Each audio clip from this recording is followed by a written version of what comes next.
للبنات الصغيرين اللي بدأوا يدخلوا المطبخ هعمل لكم فيديوهات ازاي تحبوا الاكل الصحي وتعملوه بنفسكم، واول خطوه ازاي تقطعوا الفاكهه، وهنبدأ بالبطيخ. حاولوا تبدأوا الاول ببطيخه صغيره على قد ما تقدروا، او تجيبوا البطيخ البيبي لو موجود، وخلوا بالكم وانتوا بتستخدموا السكينه هنقطع البطيخه من النص. وكده تقريبا الخطوه الصعبه عدت، لان بعد كده هتقلبوا نص البطيخه على الجزء المسطح منها، فكده مش هتتزحلق منكم السكينه. وبعدين نعمل قطع بالطول بالسمك اللي انتوا عايزينه، وبعدين بنقلب البطيخ وبنعمل فيه قطعه تانية بالطول.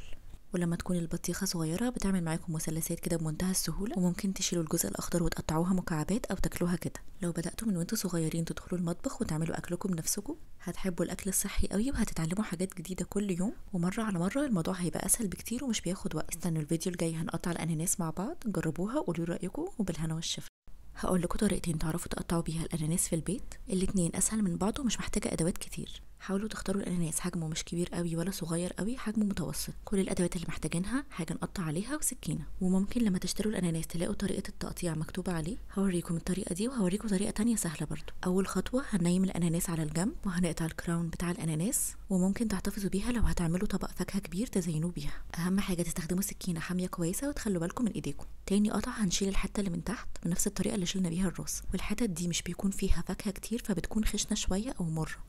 وبعدين هنقسم الاناناس نفسها نصين، وهوريكم في كل نص طريقه تقطيع. بعد ما بتقسموها بتلاقوا كور كده في النص، ده مش محتاجينه لان ساعات بيكون ناشف شويه فبنشيله. ودي الطريقه الاولانيه، هنشيل الكور الاول، وحاولوا ما تشيلوش حته كبيره قوي علشان ما تهدروش من الاناناس نفسه. وبعدها بنقلب الاناناس وبنعمل قطع بالعرض بنفس الخطوط اللي ماشي فيها الاناناس، يعني هو بيكون عباره عن مربعات، فبنقطع زي الرسم بالظبط. والطريقه دي تقريبا شبه طريقه تقطيع البطيخ. وبعد ما نقطعها بالطول نقلبها الناحيه التانية ونمشي برضو على نفس الرسم. حاولوا تخلوا بالكم كويس قوي لان الاناناس ساعات بيزحلق منكم. وبعد ما تخلصوا تقطيع هتلاقوا ان الاناناس بيطلع معاكم زي ستيكس كده، ودي ممكن تقدموها بقشرها زي البطيخ كده بالظبط، او ممكن تحطوا فيها عصايه خشب وتقدموها للاطفال زي الايس كريم، هتعجبهم قوي. وممكن كمان الاطراف تطلع معاكم شبه المثلثات، بتكون لذيذه برضو شكلها حلو في التقديم. ولو انتوا بقى مش عايزين القشر خالص هقول لكم على الطريقه التانية للتقديم، هنشيل منها القشر علشان تكون سهله في الاكل.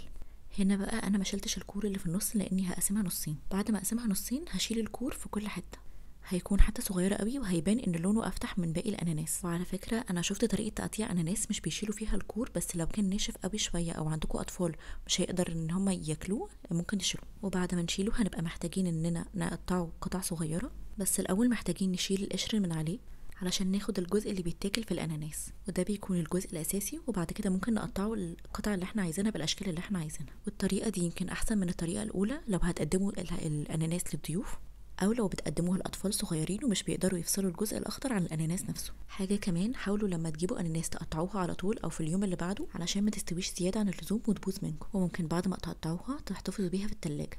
بعد ما بنقطع الاناناس في القشر بيتبقى حاجات ممكن تتاكل، لكن باقي القشر لا، مش ممكن تتاكل لانها بتكون ناشفه شويه ومش مسكره زي الاناناس.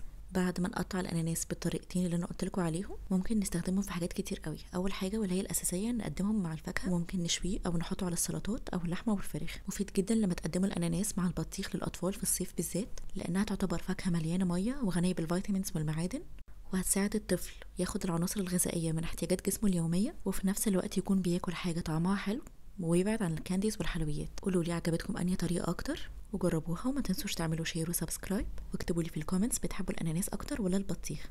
واستنوا الفيديو اللي جاي هنقطع فيه انواع تانية من الفاكهه، وبالهنا والشفا.